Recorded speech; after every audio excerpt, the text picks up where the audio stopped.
Krishna, Krishna Krishna, Hare Hare, Hare Rama, Hare Rama, Rama Rama, Hare. Thank you.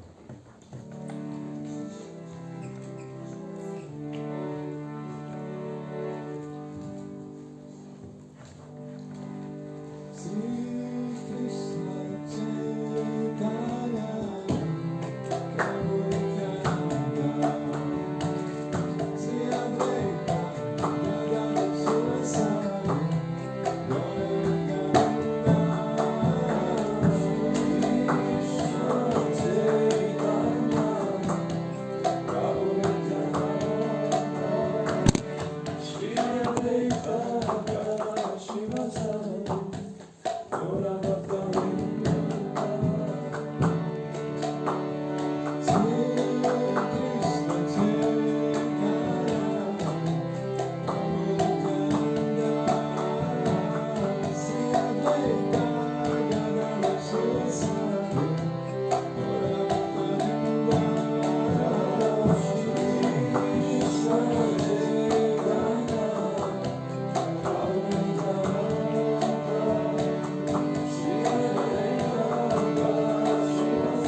da se vide tamo.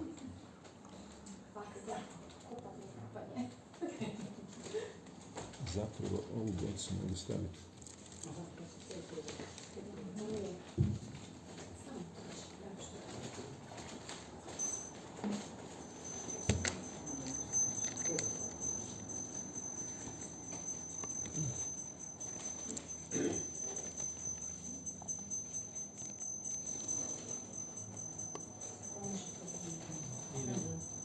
To je kamera, ne smeta.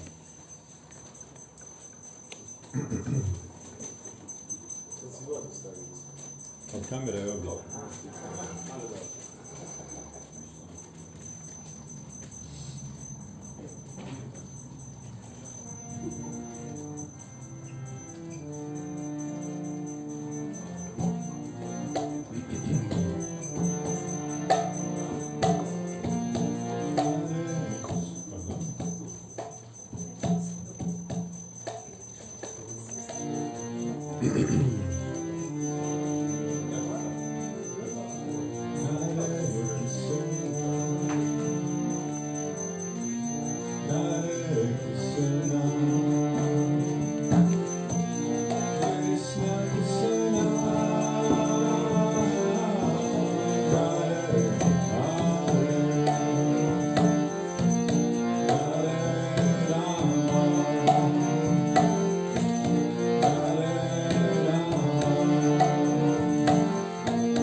Hvala ti što si kamerman. Funkcionira to. Boca se ne vidi. Ok, čekaj sam još malo ovako. Mislim da to je ok. Super.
Hare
kamerman, sve okej, drži to.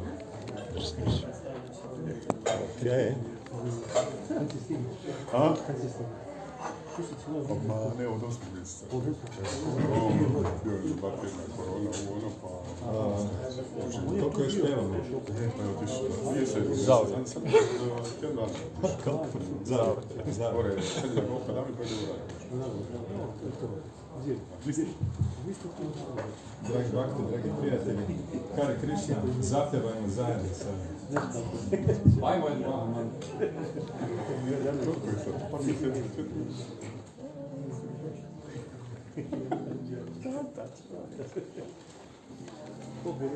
Ti dobro, a? Je, Tako je dobro.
Hare Krishna Mahamantra ki Jai.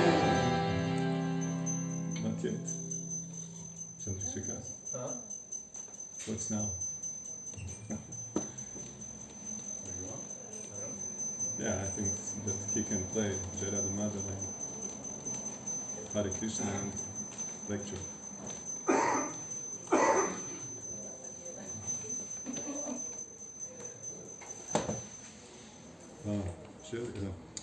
Do you want 3 of these or 2? 3 is nice. Okay.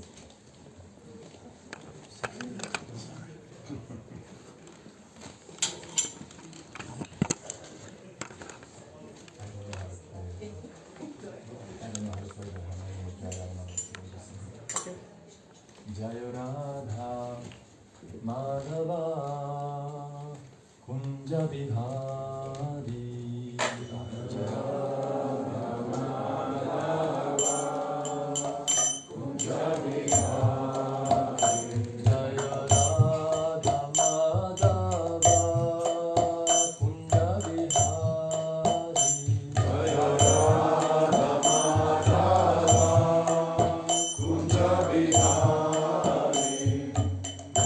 Jana Vallabha Girivaradhari Jaya Gopi Jana Vallabha Girivaradhari Gopi Jana Vallabha Girivaradhari Jaya Gopi Jana Vallabha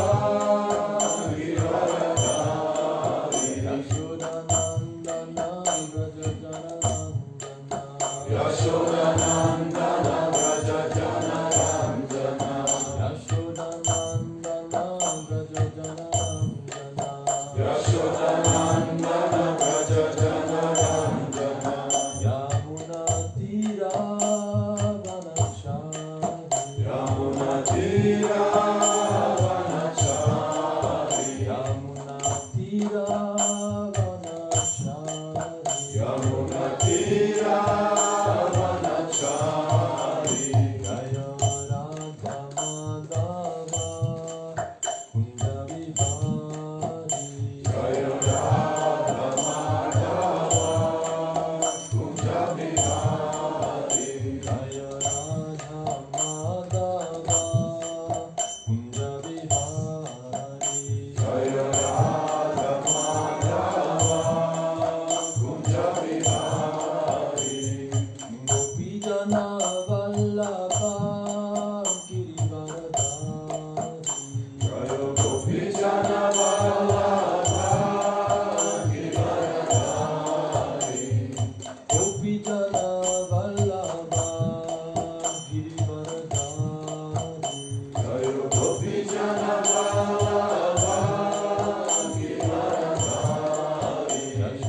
Yashodanandana Vraja Jana Ranjana Yashodanandana Vraja Jana Ranjana Yashodanandana Vraja Jana Ranjana Yamuna Tira Vanachari Yamuna Tira Vanachari Yamuna Tira Vanachari Yamuna Tira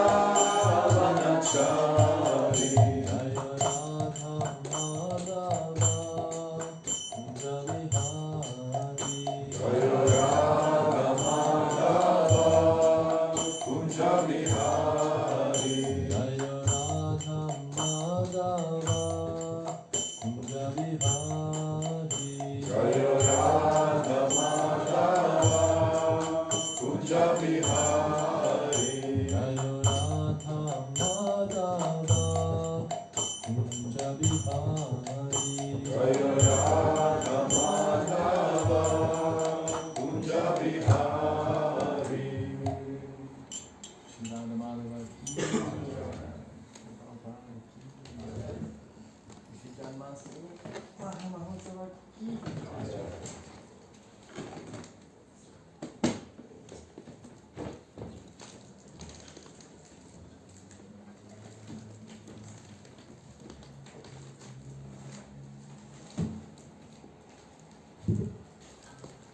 a second too. I'm happy to be here, honored. It's always a pleasure to come to the motherland, I guess.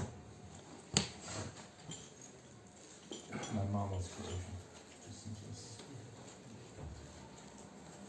So, Janmastami, today I thought of calling the class God is a person, oh my God.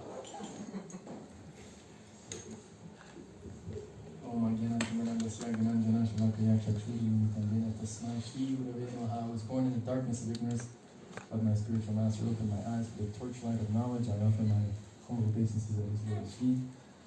Namo Vishnu Padaya Krishna Vishnu Vishnu Vishnu Vishnu Swami Namo Namaste Sarvadaya Gauravan Chalini Vishnu Rani Paschatya Shatari Prabhupada. Who has read Le Conte de Monte Cristo by Alexandre Dumas? Anyone familiar with that story? Yeah? So I'm reading it after, and I never read it in my life. I guess maybe supposed to because I'm French. But the reason I mention this is that this is written, several centuries ago, and the hero, what's his name, Dantes, when he's in prison, unfairly, he prays to God in a very personal way. And you notice that in Christian cultures, especially centuries ago, where whether in literature or whether at mass or whatever, there's this really personal conception of God, like speaking to God as a person. Often, if not ever, as Krishna, but at least as a person.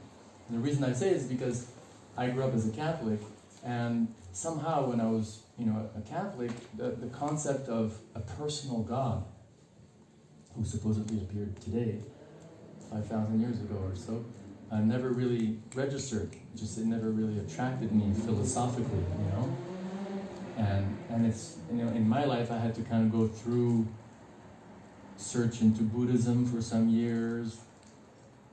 It sounds really sophisticated. I was just reading a few books while, smoking marijuana. But, going through impersonal schools of thought, to finally come to Krishna consciousness, where there's this really strong conception of a personal God, of God being a person. And I love this concept. I love this concept. I love the possibility, the theological possibility that the absolute truth in its ultimate feature may indeed be a person, And then adding to that, the possibility that that supreme person is that blue teenage boy described in the Bhagavatam who plays the flute and has friends and cows and calves. And for me, it's like, if that's true, wow, wow, what a universe, what a reality we live in, if that's the reality. I think we all ask ourselves this question, especially those of us who are here tonight, before coming to Krishna consciousness, and even if we're Krishna, while being in Krishna consciousness, we ask that question, what is the nature of God? What is the nature of God? Is God personal? Is God impersonal? Who am I in relationship to God? Am I one with God? Am I different from God? These are the type of important questions that maybe all of us are, when I say all of us, all of Zagreb, all of Croatia, all of Europe, all of planet Earth are supposed to ask ourselves, and maybe not enough of us are asking the question, but at least, it's a question that all of us can identify with, right? I'd like to focus on a couple of verses from the Bhagavad Gita, where Krishna tells us, who he is, and establishes this notion of God as a person, as a supreme person. So I'd like to go to chapter 10 verse 8 of the Bhagavad Gita, where Krishna says, Aham sarvasya prabhavo matak saram pavartate iti matva padantimam buddha bhava samamvita. Krishna just like declares it very clearly. Of course, there's some, twisted interpretations that we can critique as Vaishnavas, but at first, at premier abord, as they say in France, at first glance, it's a very simple statement. Aham sarvasya prabhavo, I am the source of everything. Krishna tells us, I am the source. Krishna tells Arjuna, he tells us, he tells the souls, I am the source of everything, of all the material and spiritual worlds, I am the source. And everything emanates from me. Right? So who else but God can say that? Must be God if that's true. And then the second part of this verse is, also important in relationship to what we do, to what souls do, right? Those who have understood this, they serve me with devotion. But I love this declaration. This declaration is so clear. I am the source of all spiritual and material worlds. Everything emanates from me. And the second verse I wanted to touch on is this verse which again brings home this idea of God as a person. Where Krishna says that Aham bija padapita, I am of all species of life, I am the seed-giving Father, right? And here we see sort of the same sort of, again, personalism that you find in the Christian world. The Father, the Padre, I don't know, how do you say it in Croatian? In Spanish you say Padre Nuestro. And here you say Our Father. What? Oche naš, our Supreme Father. Now what's cool with Krishna is that not only is he the Father of all human beings, but he's the Father of all souls. And this is where I think the Bhakti tradition has a sort of an advantage on other, let's say, religions on the marketplace of religion today. It's this, this sort of trans-species notion of God the Father.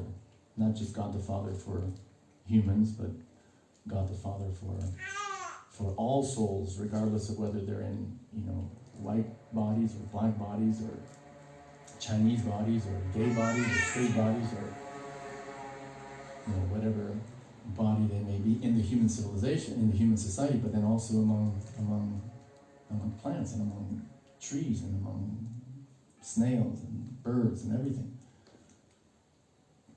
I remember once, about 10 years ago, Vyasaki Prabhu, some of you old-timers may remember him, his great Kirtaniya. He recorded a wonderful album actually in Croatia, right? A live album. So he was traveling to Paris with his wife, and he was doing a European tour of Kirtans. And he came to Paris, and we were sort of taking care of him, and we took him with him and his wife to an Indian restaurant. And while we were at the Indian restaurant, this bus full of Indian tourists came. And so they came, and they opened the door of the bus, and they just rambled out into the restaurant, and they were just like, all of a sudden we thought we were, in Bombay. It was really loud, and I remember I made a remark to, I made a remark to Vyasaki, because they were a little bit, not a little bit, they were very sort of noisy, and the devotees with whom we were, who were taking care of Vyasaki, is an Indian lady married to a French man, both devotees, and they run a tourist agency. And they had told me some days before that, most of their tourists are coming from India. I'm getting to a certain, I'm making a specific small point here. And all these tourists come from India, and many of them, he and she was telling me, Mohita, she was telling me, that many of them, and this is not to criticize anyone, it's just an example of what Vyasaki Prabhu told me about this issue of seeing everyone equally as Krishna, the Supreme Father, sees us. So Mohita was saying, a lot of these tourists, they land in Charles de Gaulle Airport, And forget about going to Notre Dame Cathedral or going to old churches in Paris. Forget about even going to the beautiful gardens or the Eiffel Tower. Forget about checking into the hotel. The first thing, they take a taxi and they go where? To the Moulin Rouge. The Lido and the Moulin Rouge, which are the two sort of like strip clubs of Paris. Like not even time for checking in the hotel, just like straight to the Moulin Rouge, from the airport. So it's like right? Like it's not the most noble example of Bharat Varsha dharmic living, right? So I had that in mind, and they were making noise, and I said something like, God, they're so annoying or something, and then boom, my Asiki cut me off. And he said, why don't you see them, does Krishna see them like this? Why don't you see them like Krishna sees them? And that always stood with me. That we should, souls are actually, that's what they are, they're souls. They're not Indian body, they have an Indian body, and they have a particular guna and karma, and the three modes of nature are influencing them, and they have material desires, and so on, and their own karma to deal with. But in the higher ontological sense, they're souls. And Krishna, aham bija pradak pita, he says that, I'm their father. And so we should see them like Krishna sees them. And so that Supreme Lord, we believe, our scriptures tell us, came to this world today. And maybe if Krishna consciousness lasts for several centuries, or maybe millennia, we'll always say 5,000 years, like Lord Chaitanya, for example, he appeared, now it's like 1486. But we still say 500 years ago. So in 100 years, Lord Chaitanya appeared 500 years ago. But approximately 5,000 years ago, we believe that the Supreme Lord appeared. And this is really a touching thing, a really touching characteristic of that Supreme Person. If it's true that he exists and if Krishna is him, he could have easily told souls, you know what? Tough luck.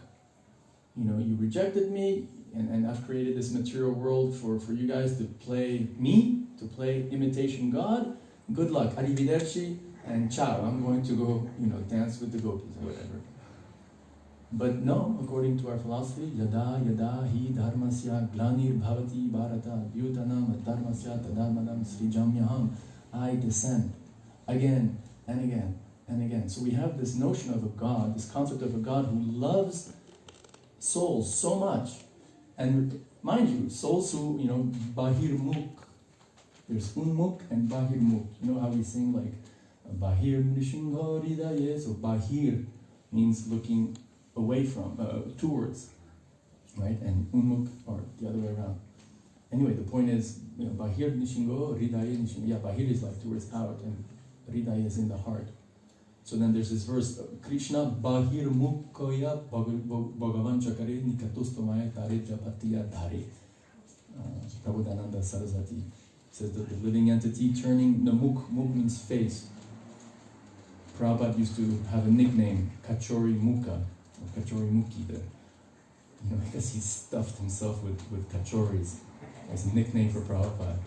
He stuffs himself with kachoris. So mukha is face. So Krishna bahir mukha. So a soul who turns away from Krishna, then Maya catches him and gives him all sorts of suffering in this material world.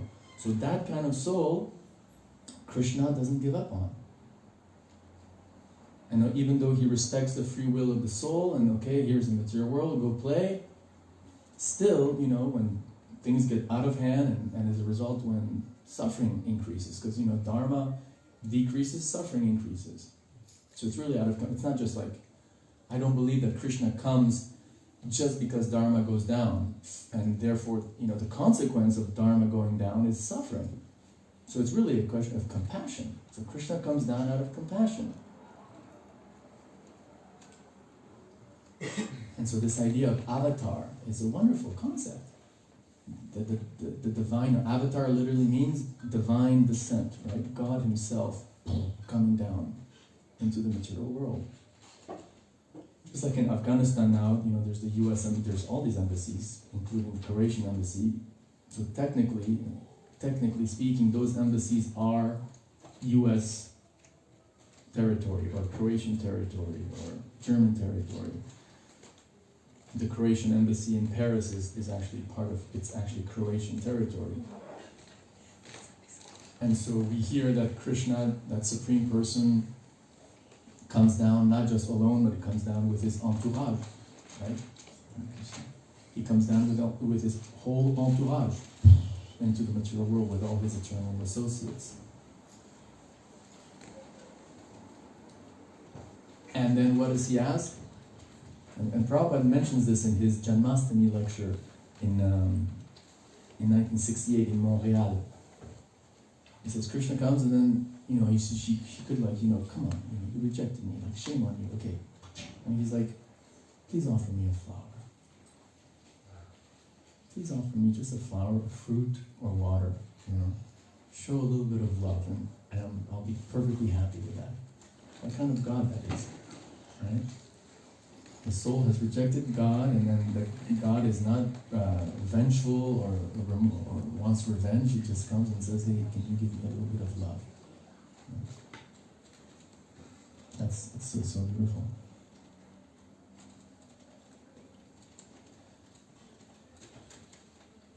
I was speaking at the very beginning between the impersonal and personal point, and how we believe in a personal God, and how this idea of personal God being a person is so fascinating and wonderful. But there's something that has to be sort of qualified, and that is that this personal concept of God as a person, according to our scriptures, according to our Shastra, is not accessible unless one. Kunti say in the chapter on her prayers in the Bhagavatam, she describes Krishna as being covered by a curtain. Right? Jyotikarma, those of you who know Jyotikarma, the devotee scientist, he's a devotee who wrote this book on forbidden archaeology, and so he wrote another book called Human Devolution, and he likes to give this, when I was a brahmachari in Los Angeles, he used to often give this example of, if you're like trying to log into a system online, you can only go to higher levels unless people who are in the higher level give you access, give you the passcode or something, and until then, you just hit a wall, right? So it's kind of like that. According to our conception, according to our model, with our own strength, with our own intellect, with our own scientific apparatus, and I'll touch on that, people can only get to an impersonal understanding of God. Maybe Paramatma, but basically Brahman. There's just three: Brahman, Paramatma, Bhagavan, right? The impersonal, then God in the soul, in the heart, and then ultimately Shama Sundar. So with our own efforts, the soul can only realize impersonal, Brahman. This is confirmed by a verse that one of my favorite devotees, Bragupati Prabhu, often quotes also, Atakshi Krishna Namadi na bhaved grayam indriyai sevon mukehi jivado swayam eva sfurat tada. And that is that Krishna and Krishna's holy name, Krishna's form, in other words, God the person, cannot be perceived with our blunt material senses. Which is the eyes, the ears, the nose, the senses, the intellect, and everything, now with transhumanism, where's the delineation between machine and human? It's kind of getting scary, but so including our extensions like our cell phones and who knows what they're going to create, and chips in their brains or whatever, it's another topic. But the point is, our senses and their material extensions, whatever they may be, cannot understand the form of God. Impossible. Atakshri Krishna na bhaved grayam indriya. Indriya means the senses. But sevon mukhe seva. Seva means service. Bhakti.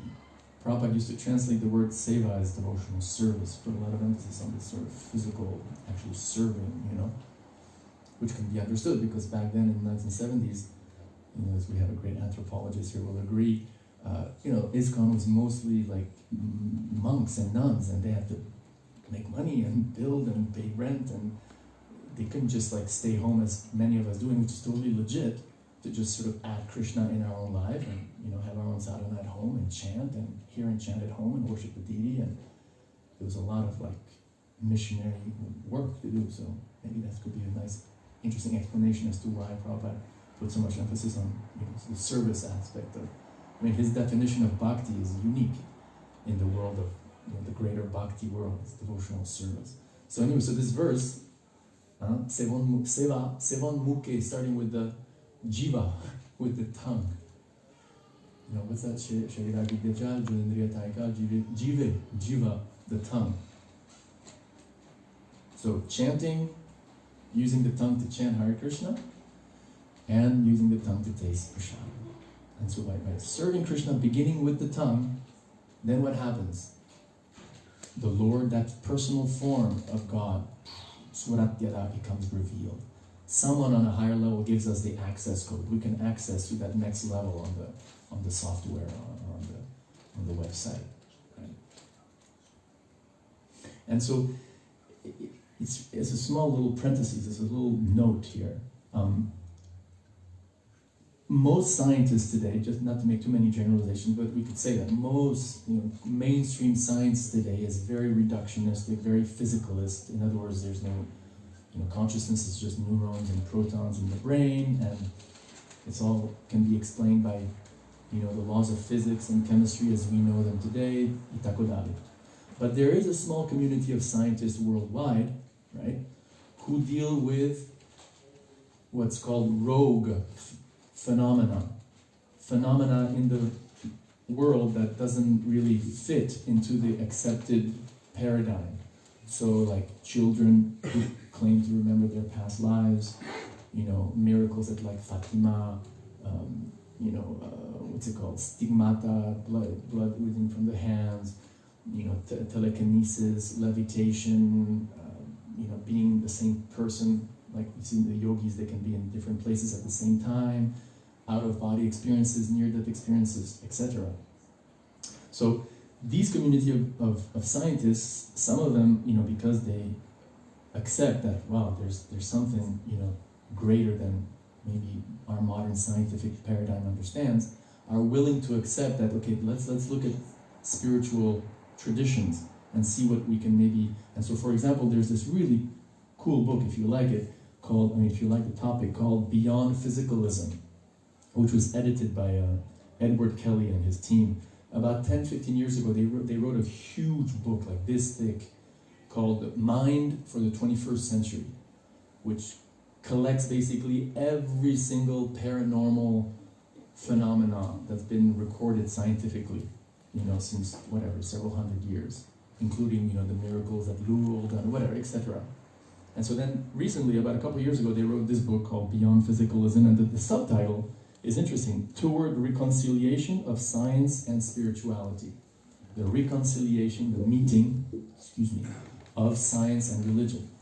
Now, why do I mention this?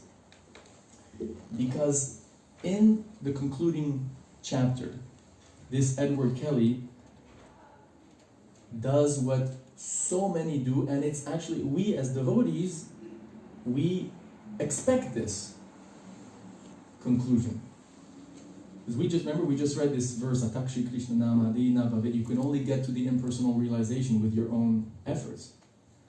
So putting aside the possibility that they may be, you know, good Christians and, you know, in that sense have some revelation of a personal God, their conclusion, and his conclusion especially, is, well, of all the religion, all the systems of religion out there, Kashmiri Shaivism. Kashmiri Shaivism, which is basically what we would call Mayavad philosophy, with nuances, but it's basically Advaita Vedanta, is the sort of like the best model that can explain or can be harmonized with the rogue phenomena that we've discussed in the book. Children who remember their past lives, out-of-body experiences, near-death experiences, itakodari. And so on one side, it's like for a devotee, you're like, no. It's like, like when football, like the ball, this is the line, and the ball almost makes it across the white line. Like Croatia almost beat France 3 years ago. I was expecting more laughter on this one. Prabhus are very transcendental from my obeisances to you. So like you have a ball who almost gets to the line, but it doesn't get on the other side. So it's like bravo, but no cigar, as we say. No goal, nothing. So in that sense, these scientists are getting really close, and yes, okay, they accept that consciousness is not material, it's not just chemical interactions in the brain, it's not just neurons and protons. And the conclusion is, we're all one. And so for a devotee, it's like, no, Krishna, right? He's behind the curtain. But their process is the process of their own efforts. Right? Their own efforts, their own intellect, their own sense perception, and according to Shastra, according to Queen Kunti, you're behind a curtain, my lord. And actually, Krishna, with the blunt material senses, you cannot understand the personal aspect of God. And so in a way, that could give us, could give us faith. Like if these scientists, without bhakti, were able to conclude that, yeah, actually, the conclusion must be that the absolute truth must be a person, and he plays the flute, and his friend is called Madhumangal, then we would have maybe some doubt about the exclusivity of at least the Gaudiya Vaishnava, process of bhakti. Interestingly, just to close this parenthesis, you have these Christian scientists, Christian intelligent design advocates, right? And their conclusion is actually that there is a supreme person. So there's something here to be said about how powerful the process of bhakti is, that even if it's within a paradigm that we would humbly, respectfully say is maybe not as sophisticated as the Bhagavatam and the Bhagavad Gita, still, it's just like the process is so powerful and it's so inherent in the soul to love a personal God. And God loves the soul so much that even outside of the paradigm of, the Bhagavat paradigm, there's this conclusion that, ultimately there must be an intelligent designer, a person, ultimately, a person.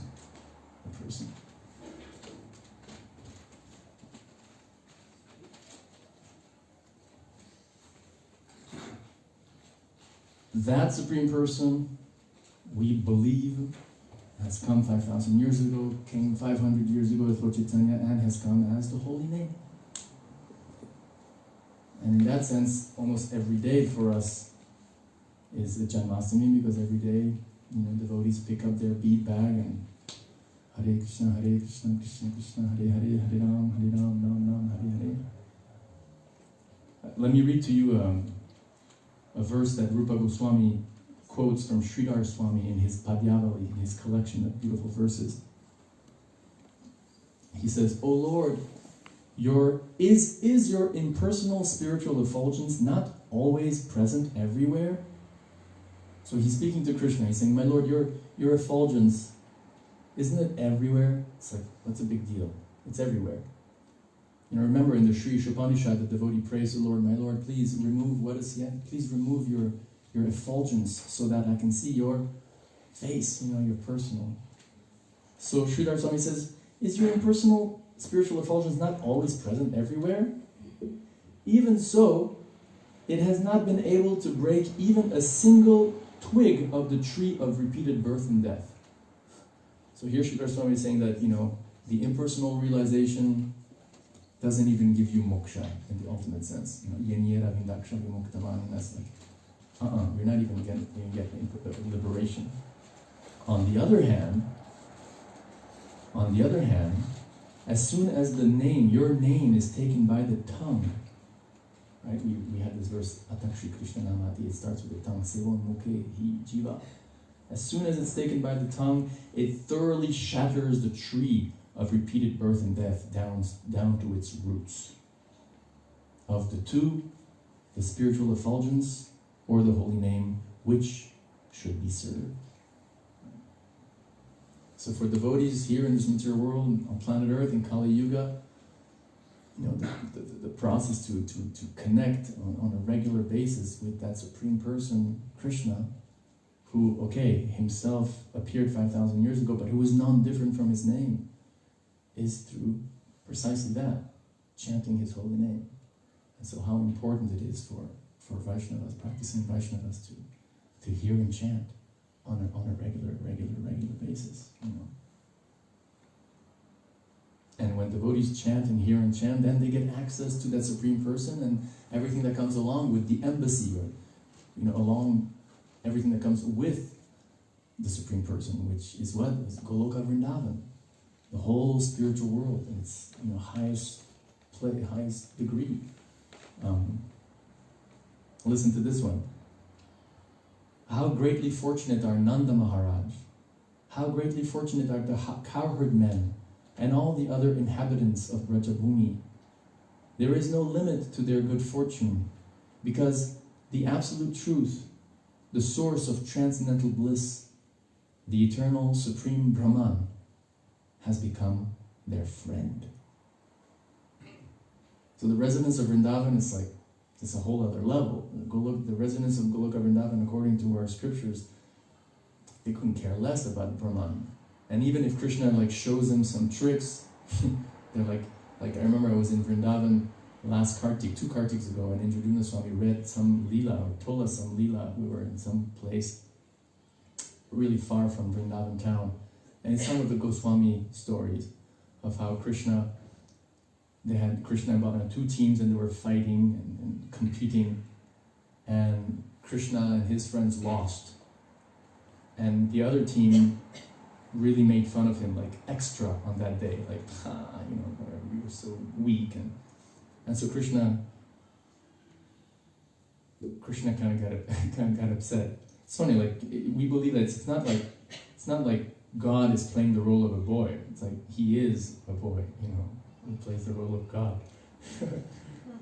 So he got upset, and so out of revenge, he shifted the entire gravity field horizontal, vertical, and all of a sudden everyone, all the boys were falling into the abyss, and he was describing they were Krishna, imagine the earth becomes like that all of a sudden, and they're just free falling with everything, the cows, everything.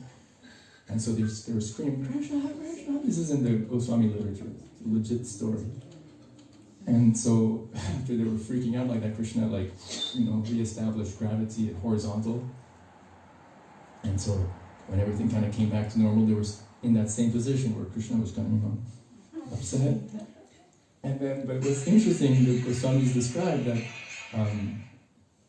the coward boys, no problem, the boys, they said to Krishna, that's pretty good magic. It's pretty good. We have to admit, that's a pretty good trick, So forget about Brahman. The souls in the spiritual world are so under the influence of Yoga Maya that even if Krishna himself says, I'm God, here, look at this trick, everybody's yeah, whatever. That's, it was a trick, we don't care,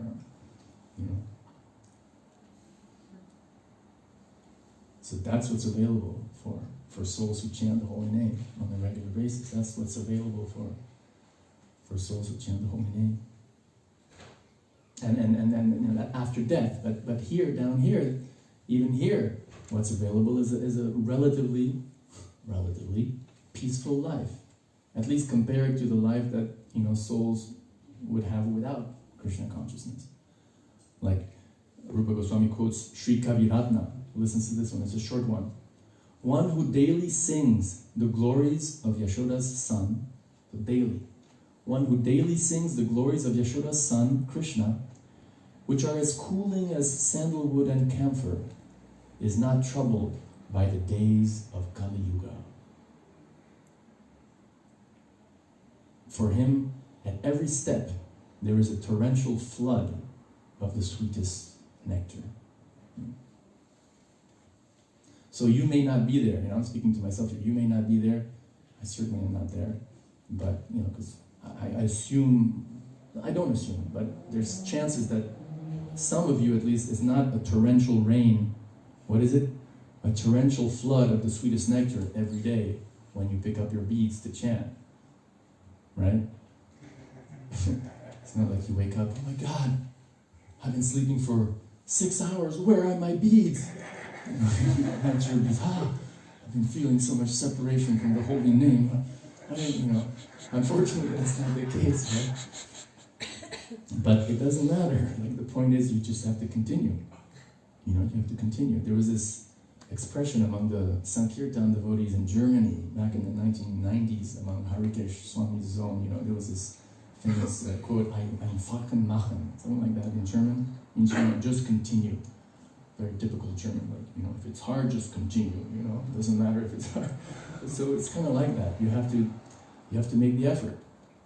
You have to make the effort of getting up early, trying to get up early. In New Mayapur last month there was the Kirtan Mela, and the last Kirtan went really late, and Kanana Swami was leading the Kirtan, and the devotees, of course, Kirtan. So it was just going on and on and on. And at one point he started singing. He was singing, and then he said, "Jaya Brahma Muhurta, Brahma Muhurta." Brahma Muhurta is that period, 1 hour and a half before sunrise, going for 1 hour and a half, at least 45 minutes, which is super sacred, super precious. And now here in Zagreb, it's at 4:45 or something.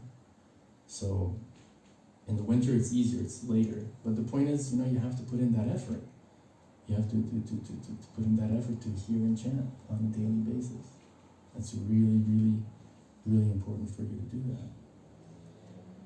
And today, it's all the more important for you to ask Krishna for his extra special blessing. And today is supposedly when he came to rescue you, He came down here to rescue you. And he came because he loves you. He came for no other reason other than, as Prabhupada describes, he feels something wanting. He's totally satisfied in Krishna Loka with the gopis and the gopas and everything, Sachidananda, Surabhi cows everywhere, wish-fulfilling trees. He's, his wish, his will is itself fact. So it's like, we believe in a God that, he wants it, there's no effort.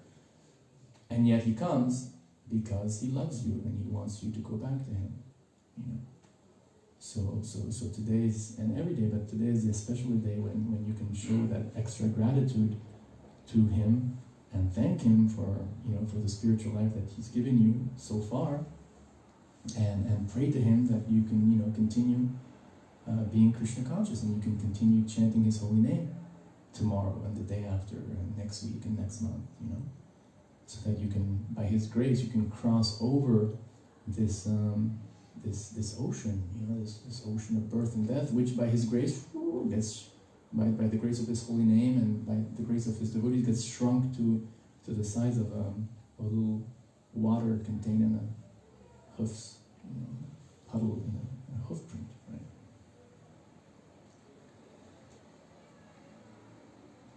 So before, I have just a couple of nice verses we could read together to finish, but perhaps is there any comments?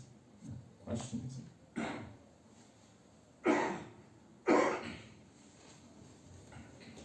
Okay, well, to wrap it up on this idea of God, the person,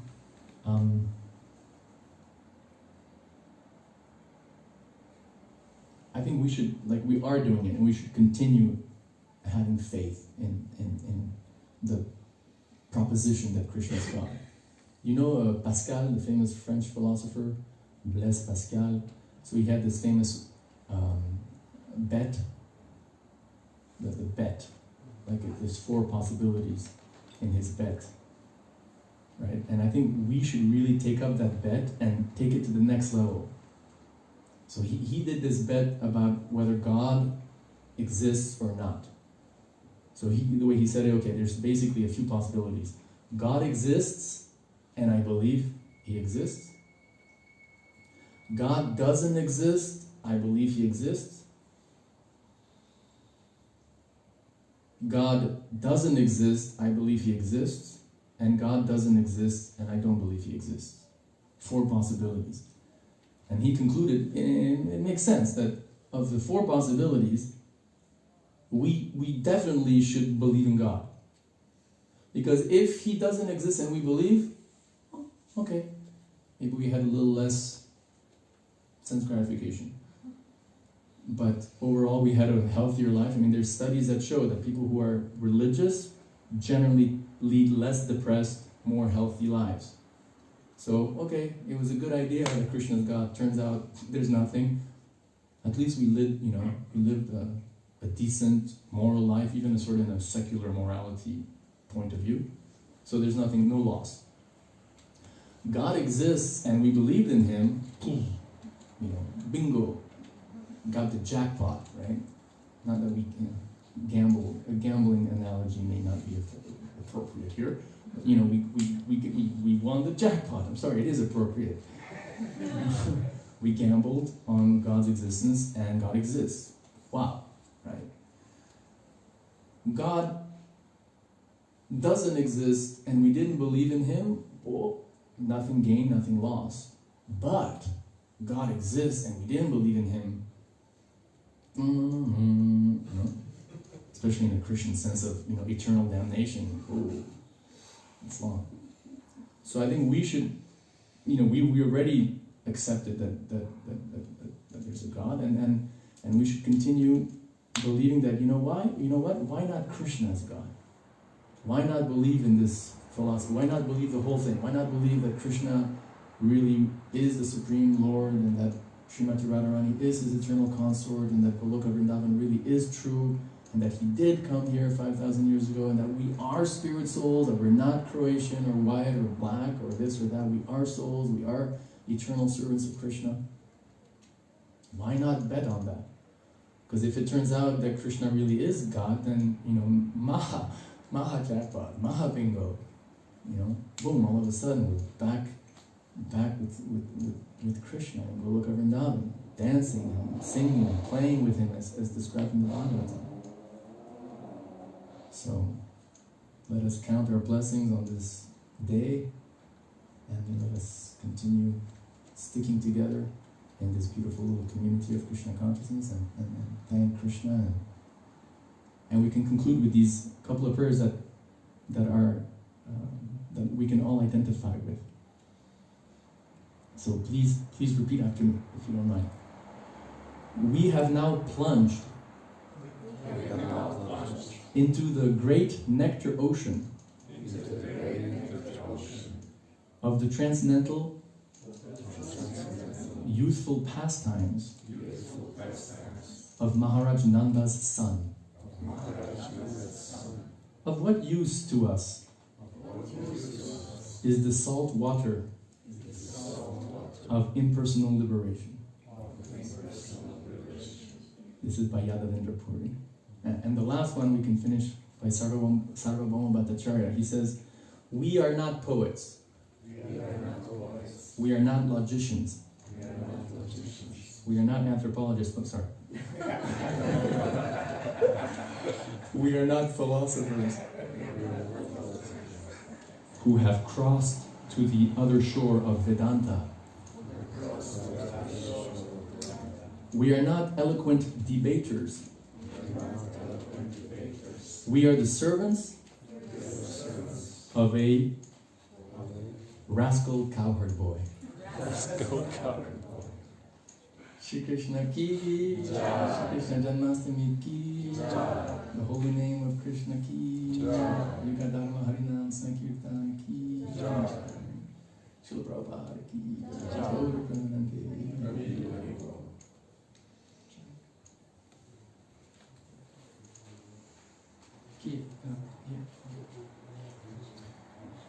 Shankaracharya Das ki. That's listening. So, and we'll have some Kirtan now? Yes. You want me to sing? Yes. Thank you very much.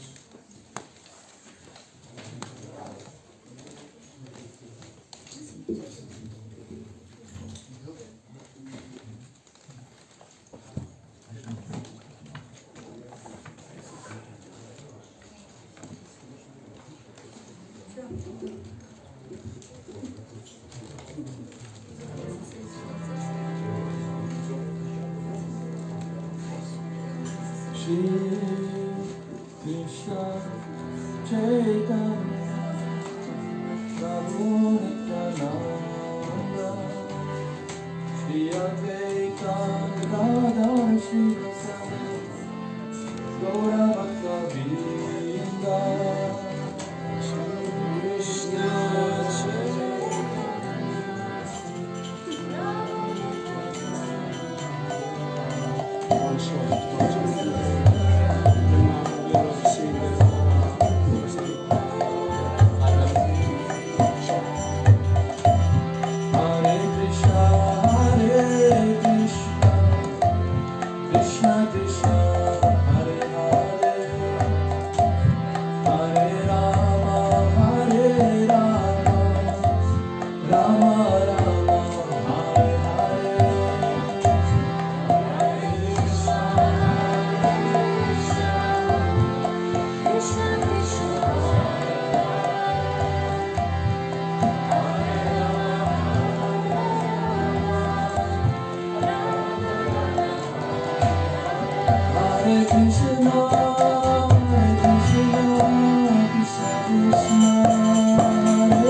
Maybe we can stand up then?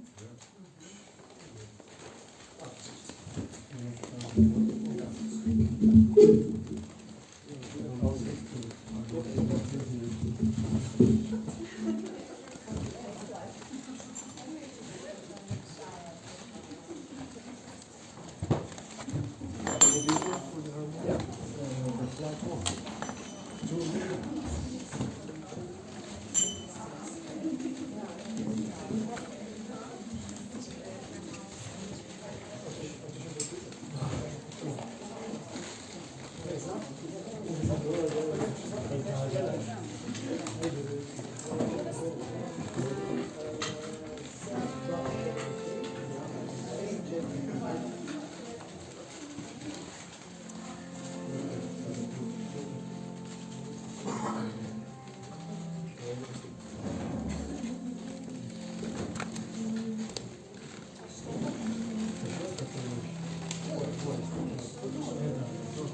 Shri Ekachakra Dham ki, Shri Gaura Raja ki, Shri Krishna Janmashtami ki, Shri Vaishnav Thakur ki, Harinam Sankirtan ki.